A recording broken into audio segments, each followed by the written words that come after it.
কি বুঝলে, নিয়ে এসে মাদ্রাসার ছাদে টায়ার রাখা ছিল ট্রাক্টরের, গোটা টায়ারের ভেতরে প্যাক করে দিলাম, কেউ জানে না।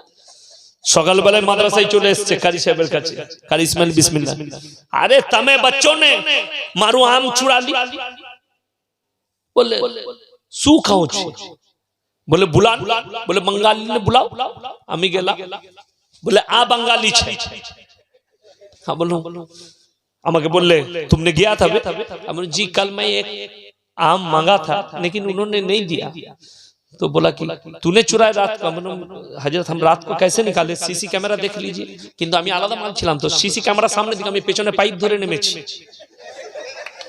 কি বলেন, আমার কায়দাই আলাদা ছিল, কি বুঝলেন।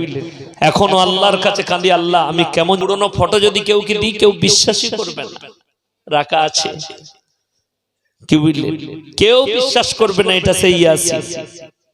তো এখনো আমার কারি সাহেব শুনেলেন, কিন্তু কোনদিন জীবনে কোন শিক্ষককে কষ্ট দিইনি, কোন সাথীকে কষ্ট দিইনি, শিক্ষকদের দোয়া নিয়েছি। আজকে আমাদের স্টুডেন্টরা শিক্ষকের দোয়া নিতে জানে না, আমাদের তালিবে ইলমরা শিক্ষকের দোয়া নিচ্ছে না, ওই জন্য আর মৌলবি খুঁজে পাবেন না।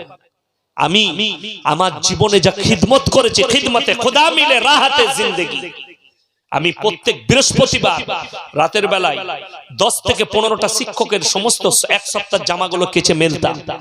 সুরাটের মাটিতে আমার সামনে দেওয়ালির সময় দাওয়াত আছে, সুরাটের মাটিতে আমার কত সাথী আছে, কত ভাই আছে। ওই জন্য আমি প্রত্যেকটা তালিবে ইলমকে, প্রত্যেকটা ভাইকে অনুরোধ করব, মাস্টারের সঙ্গে শিক্ষকের সঙ্গে কখনো বেয়াদবি করো না, কখনো জীবনে বেয়াদবি করো না। আমি যা করেছি না করেছি আমার শিক্ষকদের সঙ্গে বেয়াদবি কোনোদিন করি। আমি ক্লাসে এত ফাস্ট ছিলাম, আপনারা অবাক হবে, আমি 1.5 বছরে পুরো কোরআন হিফজ করে ফেলেছি, মাত্র 1.5 বছর সময় নিয়েছিলাম। খেলতে খেলতে আমি 5 পৃষ্ঠা সবক ইয়াদ করতাম, খেলতে খেলতে এক জায়গায় বসে কোরআন শুনিয়ে দিয়েছি, এক জায়গায় বসে, কি বুঝলেন, খেলতে খেলতে। জীবনে কোনোদিন মোবাইল ঘাঁটিনি, মোবাইল চিনতাম না। আমি যে গুজরাটে 12টা বছর পড়াশোনা করেছি, আমি মা বাপ ভুলে গেছিলাম, সেটাই আমার পরিবার ভেবেছিলাম। তবে আজকে মানুষ হয়েছে, আমাদের আওয়াজ আল্লাহর আরশ কুরসি পর্যন্ত যেন পৌঁছে যায়, যে আপনারা মহব্বত করেন। কি আছে মোল্লা সাহেব, আমি বাংলা তরজমা কোরআন নিজামিয়া মাদ্রাসাতে দান করলাম।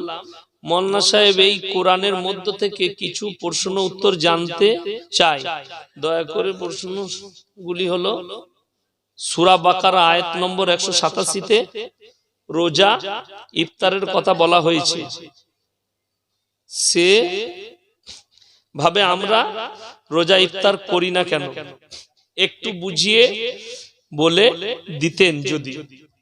প্রথমে কথা বলে দিই, যে অন্ধ হবে তাকে সাদা কাপড় দেখানো যাবে? এটা 2 ঘন্টার প্রশ্ন, পকেটে রইল, তুমি আমাকে ফোন করবে, না হলে হোয়াটসঅ্যাপে সালাম পাঠাবে। তোমার যদি কথা বলার ইচ্ছা না থাকে আমাকে বলে দিবে, আমি অমুক জলসায় প্রশ্ন করেছিলাম, তোমাকে আমি উত্তরগুলো দেখে আমার মাসার টেবিলে কালকে এটা রেখে দেবো, তোমার কাছে পৌঁছে দেবো। এরপর বলি, আপনারা সকলে বলুন আল্লাহর ঘরের সঙ্গে মহব্বত করবেন তো? জোরে বলুন ইনশাআল্লাহ। আপনারা অনেক টাকা দিয়েছেন, আমি আপনাদের কাছে শুনেন।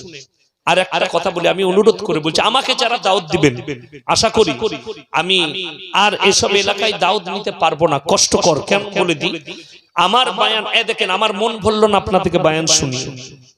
আমি মাদ্রাসার ক্লাসের বক্তা, আমাকে গিয়ে মাদ্রাসায় ক্লাস ধরতে হবে। আমি যদি রাত 2টা পর্যন্ত বলি না, ক্লাস পাবো না। আর আমার আব্বা কি মানুষ আপনারা জানেন না, দেখে খুব নরম মনে হয়। আমি ক্লাসে হাজিরি না দিতে পারলে আমাকে কিন্তু ছেড়ে কথা বলবেন। আর বছরের শেষ দিক কিতাব শেষ করতে হবে, আমি ফেড়ে পড়ে যাব। আল্লাহর কাছে জবাবদিহি করতে হবে, ছাত্রর হক আদায় করতে হবে। ওই জন্য আমার